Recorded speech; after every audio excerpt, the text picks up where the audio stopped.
Number 1. The Zigong Brine Wells.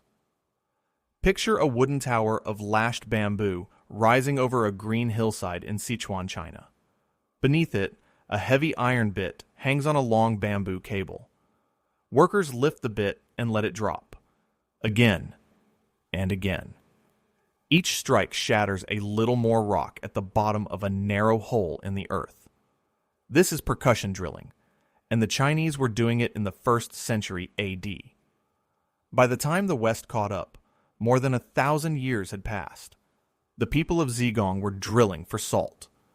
Deep underground lay pockets of brine, saturated salt water, and they wanted it. So they built a technology no one else on Earth possessed. The cable was bamboo, chosen because it is light and astonishingly strong when pulled. The casing was bamboo. The pipelines that carried the brine across the countryside were bamboo too. A single natural material became an entire industry. The bores were tiny, only 10 to 15 centimeters across. That narrowness was the secret. It concentrated the force of every drop of the bit into a small point, letting the hole go deeper and deeper. Buffalo and teams of men turned great windlasses to raise the tools and to bail out the crushed rock. When a bit broke off far below, drillers lowered special hooks to fish it back out. By the Song dynasty, they had refined the method into small, deep wells. In 1835, the Shenhai well reached about 1,001 meters. It was the first borehole in human history to pass a full kilometer into the ground. Compare that to Edwin Drake's famous oil well in Pennsylvania, drilled in 1859. That one went down only about 21 meters. The wells did not just yield brine. Deeper down, they struck natural gas. The Chinese piped that gas through bamboo tubes and burned it beneath huge iron pans to boil the brine into salt. It was an early marriage of fuel and industry. Why did the world forget this? Some say it was simply slow, quiet refinement over 1,800 years. Engineering historians point to bamboo itself, the one material that made such depth possible. Others wonder whether the salt monopoly guarded its methods as a state secret. However you explain it, the same drop-and-lift principle would one day become modern cable tool oil drilling. The scale of it was industrial.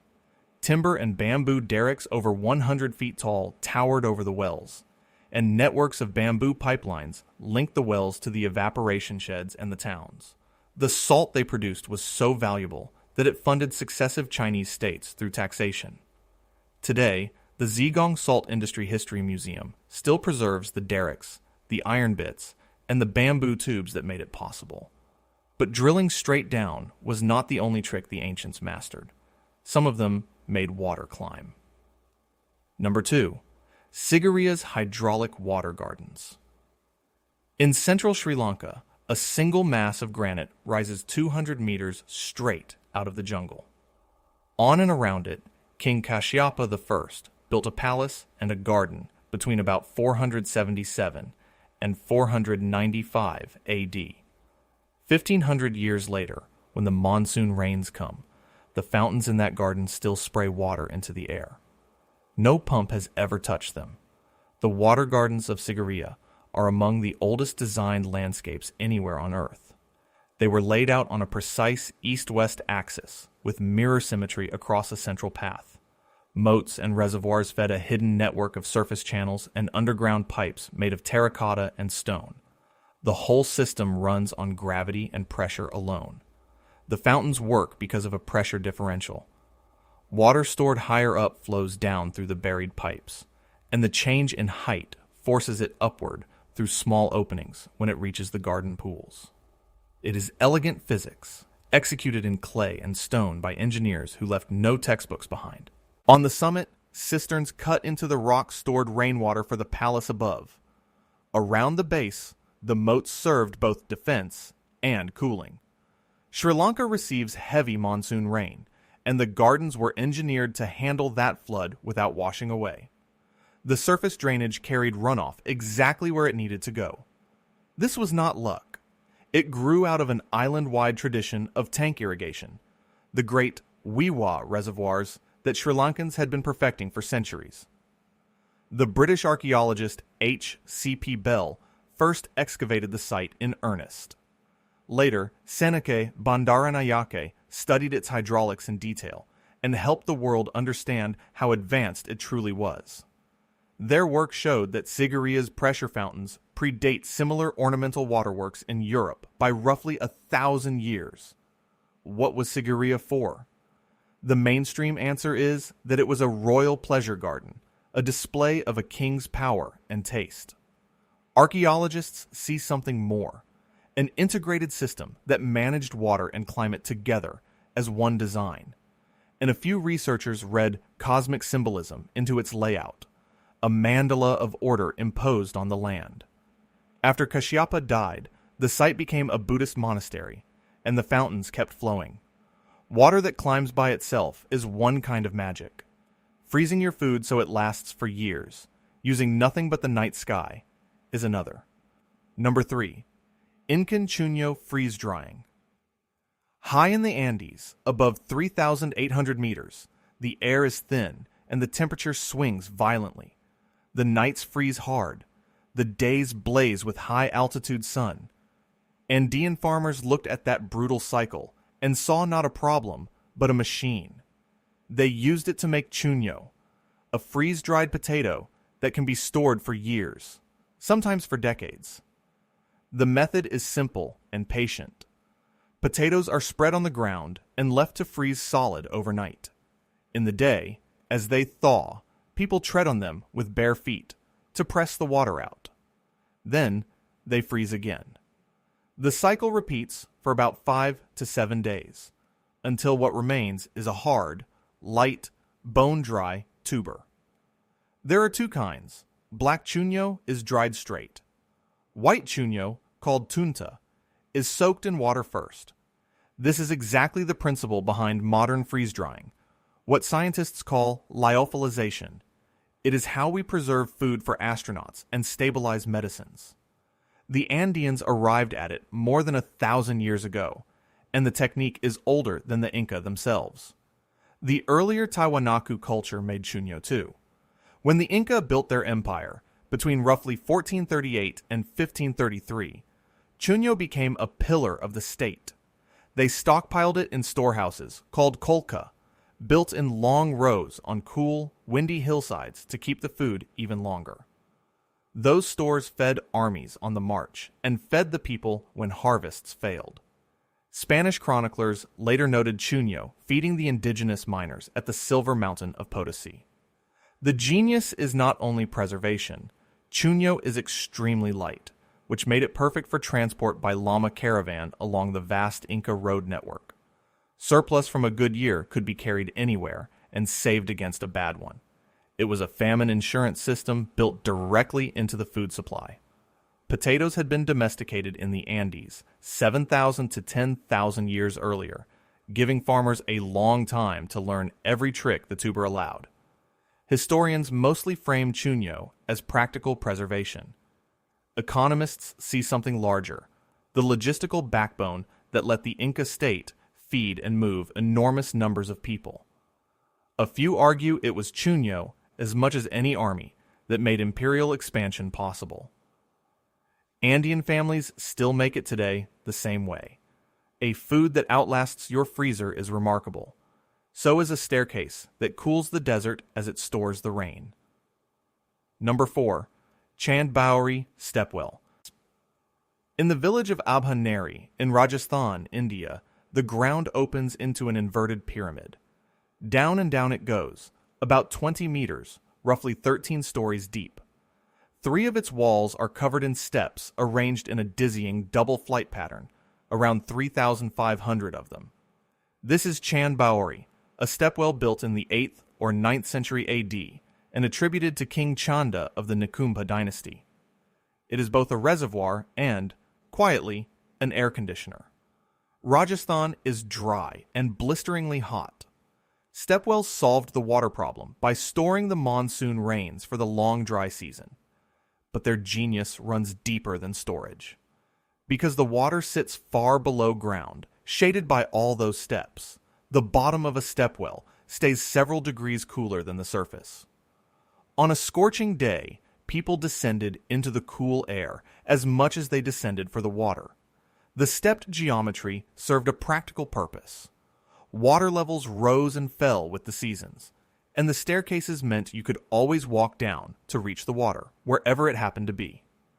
The fourth wall of Chan Baori is a multi-story pavilion with galleries and rooms for royalty, and platforms from which water could be drawn at any level. Beside it stands the Harshat Mata Temple, tying the water to worship. Building this demanded real skill. To keep thousands of steps in perfect geometric alignment required advanced surveying and masonry. The mirror-symmetric result is so striking that modern architects and photographers still travel to see it.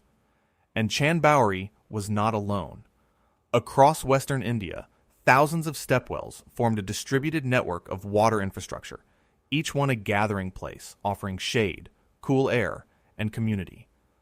Historians describe stepwells first as utilitarian water stores. Architects see climate-responsive design, passive cooling achieved with nothing but stone and depth, and some read a sacred meaning into the descent, a symbolic journey down to the life-giving water. Under British rule, many stepwells were neglected, dismissed as unhygienic, and replaced by pipes. Today, as arid regions struggle again with water, engineers are relearning what these wells always knew about harvesting rain and recharging groundwater. Storing water is one thing. Bending an entire river to your will and keeping it bent for 2,000 years is another. Number 5. The Grand Anicut. Across the Kaveri River in Tamil Nadu, India, lies a long, low dam of rough stone. It is called the Kalanai, or the Grand Anicut, and the Chola king Karikala built it around 100 to 200 AD. It is one of the oldest water diversion structures on Earth that is still in use.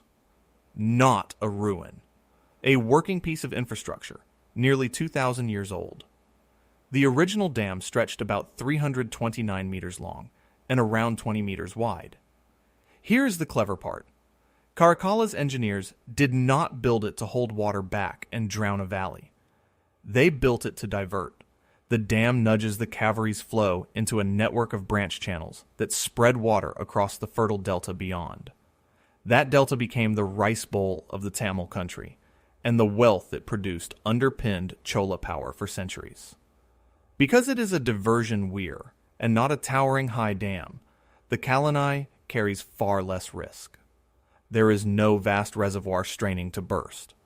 The broad, stable base simply sits in the river and shapes its flow. That simplicity is exactly why it has lasted. Generation after generation cleared silt and maintained the channels, and the system kept working. In the 19th century, the British engineer Sir Arthur Cotton studied the Grand Anicut closely. He admired it so much that he modeled his own Kaveri Delta works on its principles. Through him, a design from the 2nd century AD shaped modern Indian irrigation engineering. Later additions, the upper and lower Anicuts, extended the network the Cholas had begun. Today, the system helps irrigate on the order of 1 million acres of farmland. Historians read the Kalanai as agrarian infrastructure, the foundation of a farming society.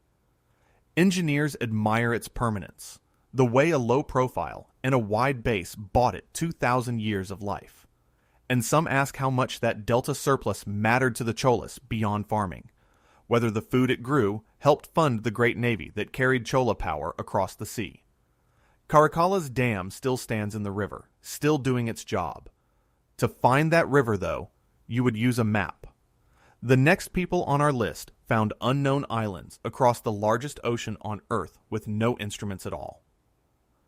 Number 6. Polynesian wayfinding and stick charts. The Pacific Ocean covers a third of the planet. Scattered across it are tiny islands, separated by thousands of kilometers of empty water. And yet, between about 1000 BC and 1200 AD, Polynesian voyagers found and settled nearly all of them from Hawaii to New Zealand to distant Rapa Nui. They did it in double-hulled canoes, carrying people, animals, and plants. And they did it with no compass, no chart, no instrument of any kind. Their tool was knowledge. A master navigator memorized a star compass, the exact points on the horizon where specific stars rose and set. He read the ocean swells, the wind, the clouds, the flight of birds, the color of the water. Most remarkably, he could feel the presence of an island he could not yet see. An island disrupts the pattern of ocean swells, bending them as they pass. A trained navigator felt that subtle change through the hull of his canoe and knew land was near. In the Marshall Islands, navigators built extraordinary teaching tools called stick charts. They lashed thin sticks into curved lattices and tied on small shells to mark islands. These charts modeled how swells refract and collide around land.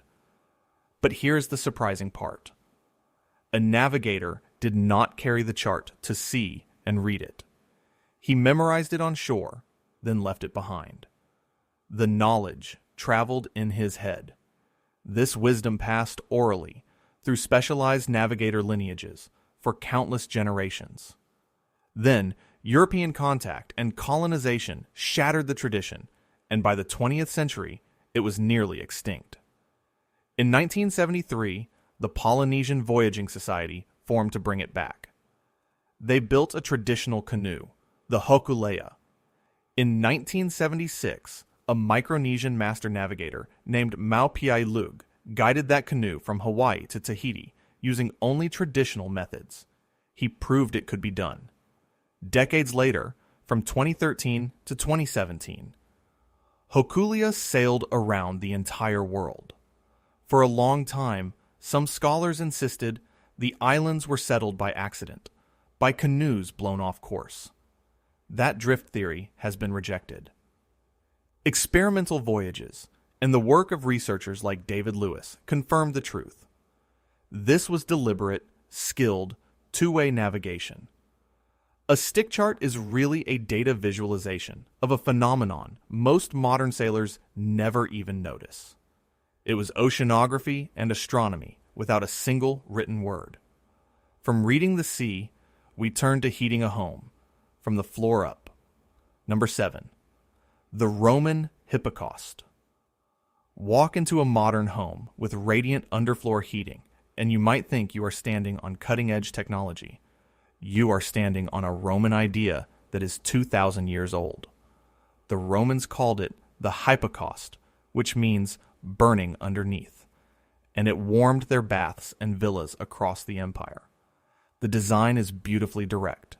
The floor of a room was raised up on short stacks of brick pillars, called pilai, about 60 centimeters tall. That left an open space beneath the entire floor. Outside the room, a furnace burned wood, and its hot air and smoke were channeled into the gap under the floor. From there, the heat rose through hollow box tiles built into the walls. The floor and the walls both grew warm, radiating gentle heat into the room from every surface at once, rather than from a single roaring fire in one corner. The Romans used this to heat their bath complexes, warming the hot rooms and the warm rooms to precise, comfortable levels. Wealthy families installed hypocausts in their villas, even in cold northern provinces like Britain, where the invention is often credited to a man named Sergius Orata around 80 BC. The floors could grow so hot that bathers wore wooden sandals to keep from burning their feet, walking on mosaics laid directly over the heated surface. There was a cost. Slaves had to tend the furnaces constantly to keep the temperature steady, which made the hypocaust a luxury of the wealthy. And the masonry had to be careful, because a badly built system could leak smoke and deadly carbon monoxide into the living space. The Roman architect Vitruvius described the construction of such heated buildings in his great treatise on architecture. When the Western Roman Empire fell, this technology largely vanished from Europe for centuries. The knowledge simply drained away with the society that sustained it. Yet the same idea appeared independently on the other side of the world, in the Korean ondol, a floor heating system invented entirely on its own. Engineers today prize radiant heating for exactly the reason the Romans did. It's even efficient warmth. The Romans understood the thermodynamics through pure trial and error, long before anyone wrote the equations. Heating a floor is impressive. Carrying clean water and human waste through a planned city 4,000 years ago is something else entirely. Number 8. The Great Bath and Sewers of Mohenjo-daro. In what is now Sindh, in Pakistan, stood one of the great cities of the ancient world, Mohenjo-daro. It belonged to the Indus Valley civilization, and it flourished between about 2500 and 1900 BC, home to tens of thousands of people. What sets it apart is not a temple or a palace. It is the plumbing. At the city's heart sat the Great Bath, a watertight tank of brick, about 12 meters long, 7 meters wide, and 2.4 meters deep. Its builders sealed the floor and walls with tightly fitted baked bricks, and then coated them with a layer of bitumen, natural tar, to make them waterproof. Steps lead down into the water at both ends. It was most likely used for ritual bathing, a sacred pool at the center of the city. But the true marvel runs beneath the streets. Mohenjo-daro had a covered sewer system. Brick drains ran along the roads, and many houses had their own private bathing areas and toilets connected directly to those drains. Wastewater flowed from homes into settling pits, and then into the covered municipal sewers. The drains even had removable brick covers and inspection points, so they could be cleaned and maintained. Hundreds of wells across the city supplied fresh water. Consider the timeline. This was urban sanitation, clean water in and dirty water out, built more than 4,000 years ago. Many European cities had nothing comparable until far, far later. London did not build its comprehensive sewer network until the 1860s. The whole city was laid out on a careful grid, using standardized fired bricks in a consistent ratio, which strongly suggests centralized planning or shared building standards across the civilization. Mainstream archaeologists see this as public health infrastructure, a society that valued clean water and waste removal. Others emphasize ritual purity, the idea that a spiritual concern for cleanliness drove the elaborate plumbing. And there is a genuine mystery at the heart of it, because the Indus script has never been deciphered. The people who built this system left writing we cannot read, so their own account of it is locked away. The city was first excavated in the 1920s under the direction of R.D. Banerjee and later John Marshall, and its name means Mound of the Dead. The Great Bath sits atop a raised mound known as the Citadel, alongside the city's other monumental buildings. UNESCO named Mohenjo-daro a World Heritage Site in 1980, recognizing an achievement in public health that would not be matched for thousands of years. From a whisper of running water in the drains, we go to a whisper on a stage, heard by 14,000 people at once. Number 9. The Acoustics of the Theater of Epidaurus. In the sanctuary of Asclepios, the Greek god of healing, in the Peloponnese, sits a theater carved into a hillside in the 4th century BC. It is attributed to the architect Polykleitos the Younger, and it seats about 14,000 people across 55 rows in a near-perfect semicircle. It is famous for one astonishing thing. Stand on the stage, drop a coin, and a spectator in the very back row will hear it clearly. Speak in a normal voice, and everyone hears you. There is no amplification of any kind. For centuries, people simply marveled at it. Then, in 2007, researchers Nico de Klerk and Cindy de Keyser at Georgia Tech worked out the mechanism. The secret is in the rows of stone seats themselves. The corrugated surface of all those tiers acts as an acoustic filter. It suppresses low-frequency sounds, the murmur of the crowd, and the rush of the wind, while reflecting the higher frequencies of a human voice up and out toward the audience. In other words, the theater filters out background noise and passes along speech. That is why a distant spectator can catch a quiet voice from the stage. The circular performance space at the bottom, the orchestra, reflects and reinforces the sound, sending it up through the tiers. The clarity is achieved with nothing but geometry and hard limestone, precisely shaped. Did the Greeks know exactly what they were doing? That is the real question.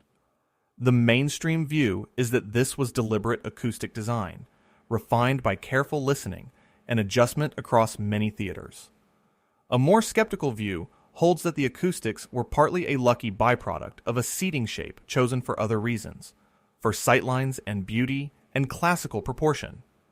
What is certain is that modern acoustic science, with all its instruments, confirms that the effect is real and that the seat geometry produces it. The theater sat within a healing sanctuary, where watching a performance was considered part of the therapy for body and spirit. It is remarkably well preserved, and it still hosts performances today, the audience still bathed in sound with no speakers at all. Modern acousticians study Epidaurus when they design concert halls. Sound that travels perfectly across a crowd is a wonder. So is water that travels 50 kilometers across the countryside, downhill, on a slope you can barely measure. Number 10. Roman Aqueducts. In southern France, 3 tiers of honey-colored stone arches stride across a river gorge. This is the Pont du Gard, the tallest of all Roman aqueduct bridges, standing about 49 meters high. It is only one dramatic stretch of a channel that ran roughly 50 kilometers to carry water to the Roman city of Nîmes. It was built in the 1st century AD, and every drop of water it delivered moved by gravity alone. Here is the number that stops engineers in their tracks. Over that entire 50-kilometer journey, the channel dropped only about 12.6 meters in height. That is an average slope of around 25 centimeters per kilometer. In some sections, the gradient is just a few centimeters per kilometer. To build a water channel that gentle and keep it flowing without pooling or running dry, the Romans needed surveying precision that seems impossible without modern instruments. They achieved it with tools like the chorobates, a long leveling table, and the groma for alignment. The bridge itself is a masterpiece of masonry. Its main arches are built of precisely cut limestone blocks, some weighing as much as 6 tons, assembled without any mortar.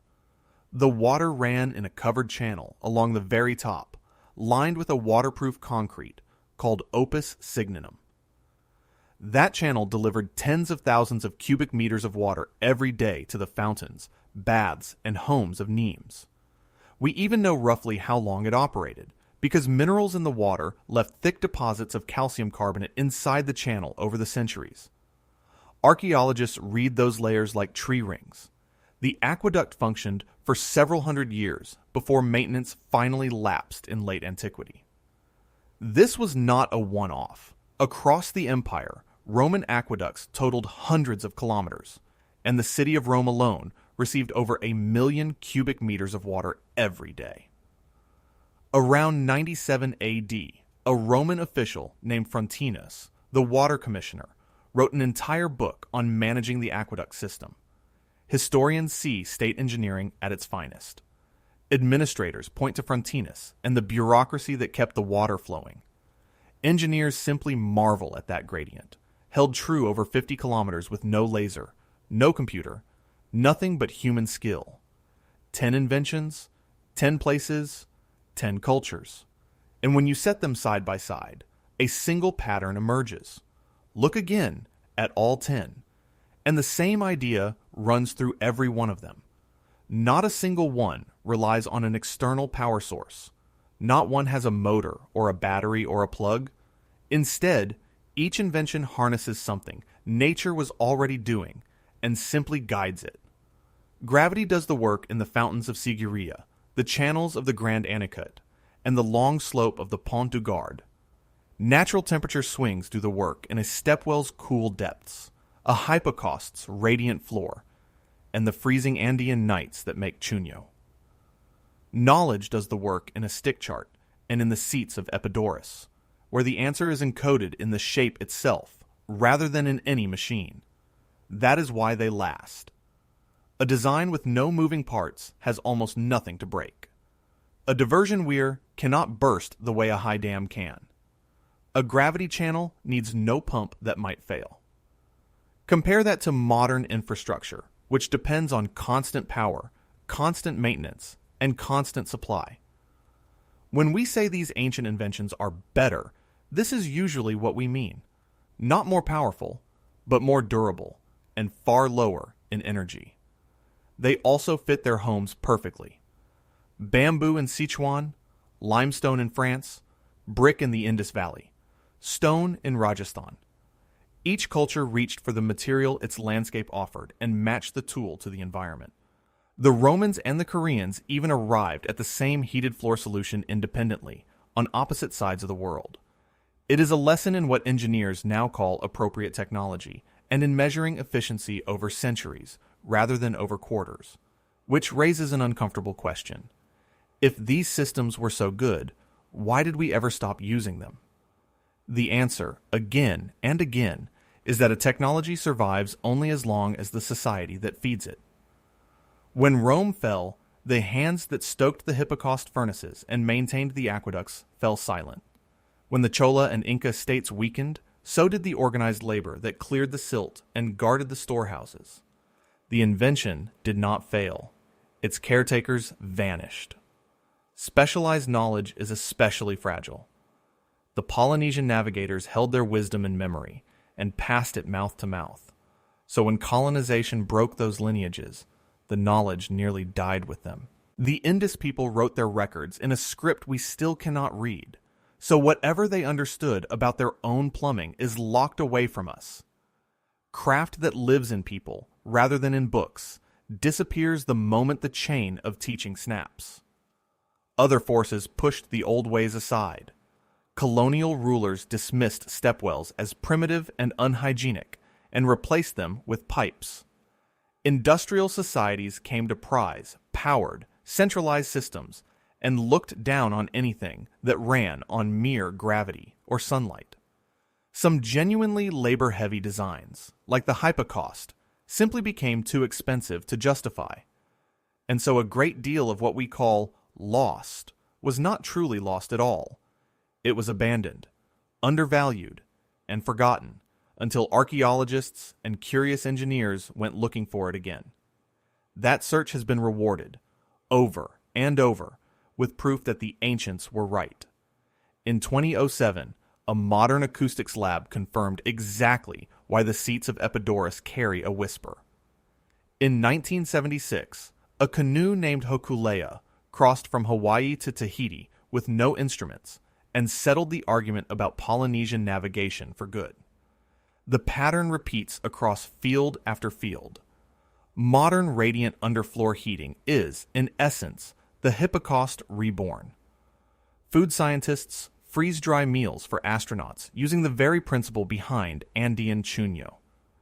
Engineers in arid India are restoring stepwells and reviving rainwater harvesting to fight water scarcity. Petroleum engineers trace their cable tool drilling straight back to the bamboo rigs of Zigong, and it was a 19th century British engineer, Sir Arthur Cotton, studying a 2nd century dam, who carried its lessons into modern irrigation. New tools keep revealing the depth of old ingenuity. Experimental archaeologists rebuild ancient techniques with their own hands to learn how they worked. LiDAR and remote sensing are exposing vast hydraulic landscapes hidden under jungle and soil. Every time a modern instrument is pointed at one of these inventions, it tends to confirm the same thing. The people who built them understood their world with startling precision. Museums have become quiet guardians of that ingenuity, preserving the derricks, tools, and infrastructure that would otherwise have rotted away. And engineers increasingly cite these ancient systems not as curiosities, but as working models for low-energy design, the kind of buildings and water systems a warming world urgently needs. The revival is not nostalgia. It is a search for solutions that our ancestors already tested across centuries. It would be dishonest, though, to pretend the ancients simply beat us. So let us be clear about what better really means here. Where modern technology wins, it wins decisively, in scale, in speed, in sheer capacity, and often in safety. A modern water system serves millions at a volume no aqueduct could match. That is real, and it matters. Where the ancient designs win is in a different column. They win on longevity, on needing no energy input, and on rarely failing. A hypocaust demanded constant labor, but it delivered even comfortable warmth. Chuño loses much of its vitamin content, but it keeps for a decade. An aqueduct moves water with breathtaking elegance, but only so much of it. These are trade-offs, not miracles. We should also be honest about a trick of memory. We are looking at the survivors. For every stepwell and aqueduct still standing, countless ancient systems failed, crumbled, and disappeared without a trace. The ones that remain are the very best, which can make the past look more brilliant than it uniformly was. The real lesson is not that old always beats new. It is that the right tool depends on the place, and that our own engineering has a great deal to borrow from designs that thought in centuries.